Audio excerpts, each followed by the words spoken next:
Hello! In this video, we're going to review the differences between using will and be plus going to talk about the future as we describe some things that may happen in a student life, right? Before we do that, I would like to ask you this first. Which method would you prefer to learn how to play a musical instrument? You, in your own case, would you use a book? Will you use a face-to-face teacher, not an online teacher, because that is the other option, online teacher? Or would you use video tutorials? What would you use if you wanted to learn to play a new instrument? Think about it for a moment. What would you do? All right? There is no right or wrong answer. I just want you to think about that so that we can prepare for the next activity. Here's the activity for you. Read the following conversation about Nicolas's plan to learn how to play the guitar. Ooh, that's very exciting. And here is, he's having a conversation with Veronica. Nicolas says, I think I have saved enough money. I will buy my guitar today. All right, saved money. He has some money collected. He will buy the guitar today. Veronica says, that's great. I am happy for you. Are you going to take guitar lessons? He says, no, I'm not. I am going to learn by watching a great tutorial I found online. So that is his preferred method for learning. Veronica says, great idea. I've played the guitar for several years now, so she knows how to play the guitar. If you need help, just ask and I'll help you. Nicolas says, thanks, let's do this. I'll ask you in a month, so in the future. I will have learned a few things by then. All right, so in the future, in a month, he knows that that action of learning will have already happened. And she says, sure. Great. Let's make sure that you understood the story or their conversation. How did Nicolas get the money to buy his guitar? How did he get the money? He saved. Yes, he saved some money. How is he going to learn? How is he going to learn? He's going to watch tutorials, video tutorials online, and with that he's going to learn. Oh, he's gonna ask Veronica when he needs help. How will Veronica help? If he has questions after he had studied for a while by himself, she will help him. All right? Because she has experience. Good.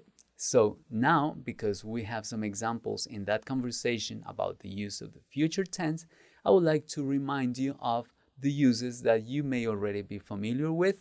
The uses of will and be plus going to express actions or to describe actions that take place in the future. Let's remember, keep in mind that we use will when we are talking about a rapid decision. For example, when we say, I think I have saved enough money. So he thinks, he looks at the money and he makes a decision. I'll buy my guitar today. So that is a rapid decision. Or when he says, let's do this. I'll ask you in a month. So he's thinking and he says, let's do this. I'll ask you in a month. So that is a decision that he makes at the moment when he's speaking. And because of that, he's using will. We use will also when we are making a promise in the future. For example, Veronica said, if you need help, just ask and I'll help you. So she promises that she will help Nicolas when he has a question. All right? Remember also that we use will to talk about offers. So when we offer our help or offer to do something, we say, oh, that looks heavy, I'll help you. Remember? Or threat. If you don't do this, I will do that.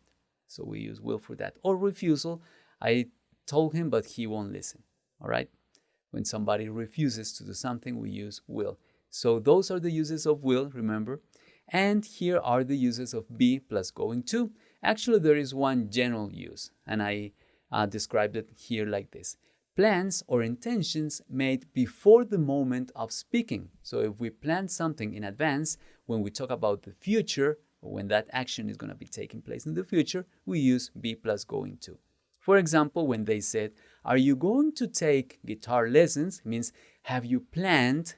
Are those your intentions? Are you going to plan, or are you going to take the guitar lessons because that is something that you planned? Or when we say, I am going to learn by watching a great tutorial I found online. That is my plan. That is my intention. So to describe that action in the future, I use be plus going to. All right? And let's remember that we use be plus going to when we have evidence about something that is going to happen. So it is like an educated prediction, educated guess based on the evidence that we have. For example, Eric is a great player. He is going to get the award as best player. Remember that? So, and in general, we use either will or be going to describe predictions in the future. So we have one there that they happen to use the will for that. I'll ask you in a month. I will have learned a few things by then. So he's predicting that he will have learned. So that action of learning will have taken place by then.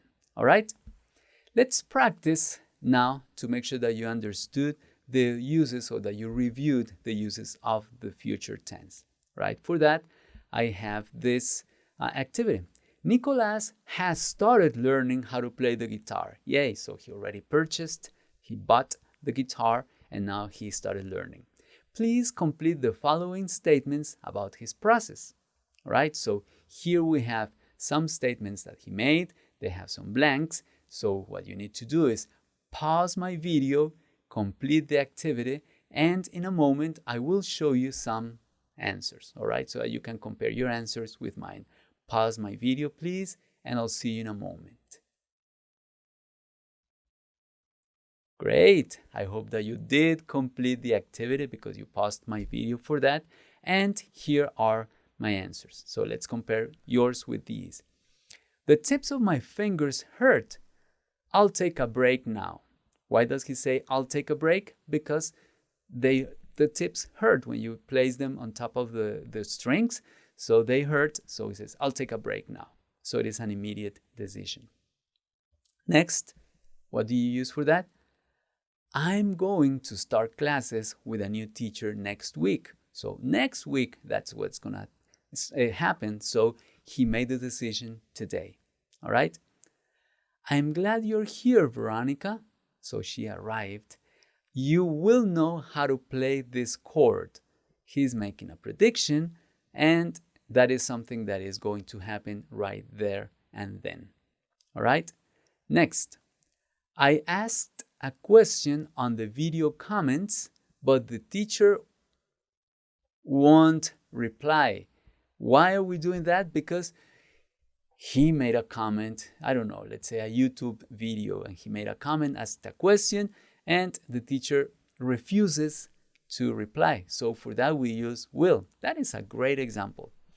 Next, I am going to learn a song to play at my mother's birthday party. So the mother's birthday party is taking place in the future. So he is going to learn it. So he's planning to learn that song so that he can play it on his mother's birthday party. All right, that's great. Thank you very much for completing that activity. Right now, I am going to pause my video so that you can pronounce with Nicolas these sentences. Remember that you practice your pronunciation because you listen to him and you repeat what he says. All right? So listen, please, and pronounce. Practice. The tips of my fingers hurt. I'll take a break now. I'm going to start classes with the new teacher next week. I'm glad you're here, Veronica. You will know how to play this chord. I asked a question on the video comments, but the teacher won't reply. I'm going to learn a song to play at my mother's birthday party. Excellent. Thank you very much for pronouncing with him. And remember, these are the uses that we have studied or reviewed about the future tense using will or be plus going to. Thank you very much, and I'll see you in the next video.